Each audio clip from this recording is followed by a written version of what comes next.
So pH పెరుగుదల గురించి అలాగే పీహెచ్ తగ్గుదల గురించి అయితే మాట్లాడుకుందాం. అసలు పీహెచ్ అంటే ఏంటి అనే దాని గురించి కూడా ఈ వీడియోలో డిస్కస్ చేయబోతున్నాం మనం.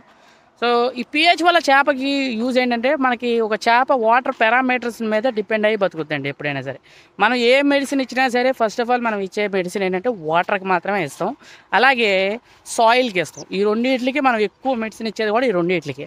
ఇంకో విషయం ఏంటంటే, చేపకు కూడా బాగా ఇబ్బంది అయినప్పుడు మాత్రమే అప్పుడు దాన్ని కడుపులోకి అయితే మనం ఫీడింగ్ అయితే ఇవ్వడం అయితే జరుగుతుంది. మస్ట్ అండ్ షుడ్గా మనం ఎప్పుడు మెయింటైన్ చేయాల్సింది ఏంటంటే వాటర్ పారామీటర్స్ కంపల్సరీ, అలాగే సాయిల్ పారామీటర్స్. వాటర్ పారామీటర్స్లో ఫస్ట్ చెక్ చేసేది ఏంటంటే pH లెవెల్. సో దాని గురించి అయితే మనం ఈరోజు డిస్కస్ చేయబోతున్నాం. pH లెవెల్ అంటే ఏంటంటే, మనకి చేపకు కానీ రొయ్యకు కానీ సర్టెన్ pH అయితే మెయింటైన్ అవ్వాలి. pH లెవెల్లో 7.9 నుంచి 8.5 వరకు మంచి pH లెవెల్ అనమాట.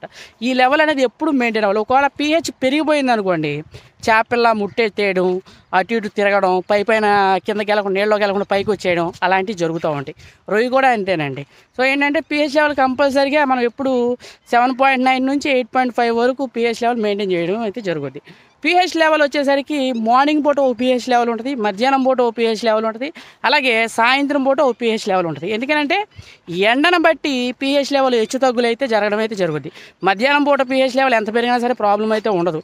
అలా అని మార్నింగ్ టైంలో ఎప్పుడు 4:30, 5, 6, 7 వరకు ఒక సర్టెన్ pH లెవెల్ అయితే మెయింటైన్ అవుతుంది. ఆ లెవెల్లో కానీ pH ఏమైనా డ్రాప్ అయితే మనకి చేపకి ఇబ్బంది అవడం అయితే జరుగుతుంది.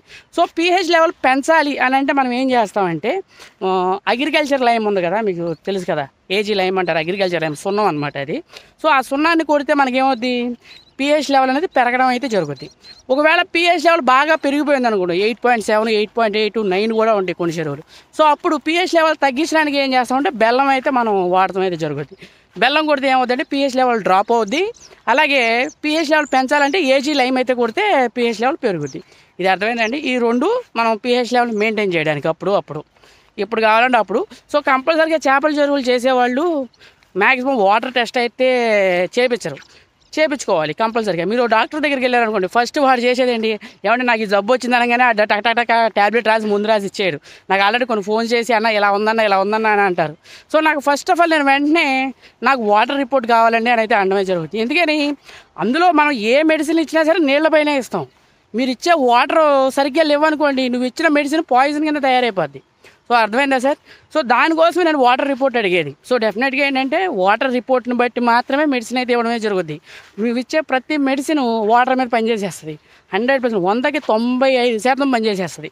సో అందుకే మనం వాటర్ రిపోర్ట్ని బట్టి మాత్రమే మెడిసిన్ అయితే ఇచ్చుకోవాలి. అలా ఇచ్చుకుంటేనే ఆరోగ్యంగా ఉంచగలుగుతాం. ట్యాంక్ అయినా మనకైనా అంతే కదా, డాక్టర్ దగ్గరికి వెళ్ళి అమ్మ పలానా టెస్ట్ చేయించుకురా అమ్మ, దాన్ని చూసి మెడిసిన్ ఇస్తానంటాడు. ఎందుకంటే వాటర్ పారామీటర్స్, అలాగే మన బాడీలో ఉన్న పారామీటర్స్ కరెక్ట్ని బట్టి వాడి మెడిసిన్ అయితే ఇవ్వడం అయితే జరుగుతుంది. సో నెక్స్ట్ ఇది pH గురించి అండి. సో ఇలా వాటర్ టెస్ట్ గురించి వాటి గురించి రెగ్యులర్గా అయితే నేనైతే చెప్పడమే జరుగుతుంది. సో అలాగే మీకు ఏమైనా డౌట్స్ ఉంటే కామెంట్ రూపంలో తెలియజేయండి సార్. అలాగే ఇంకో విషయం, మన దగ్గర శీలావతి, కట్ల, గెడి చేప, పాత పిల్ల అయితే అవైలబిలిటీ ఉందండి. ఎవరికైనా కావాలంటే స్క్రీన్ మీద నెంబర్ ఉంది, అక్కడ నుంచి ఫోన్ చేసి మీరు చేపలు బుక్ చేసుకోవచ్చు. Love you guys.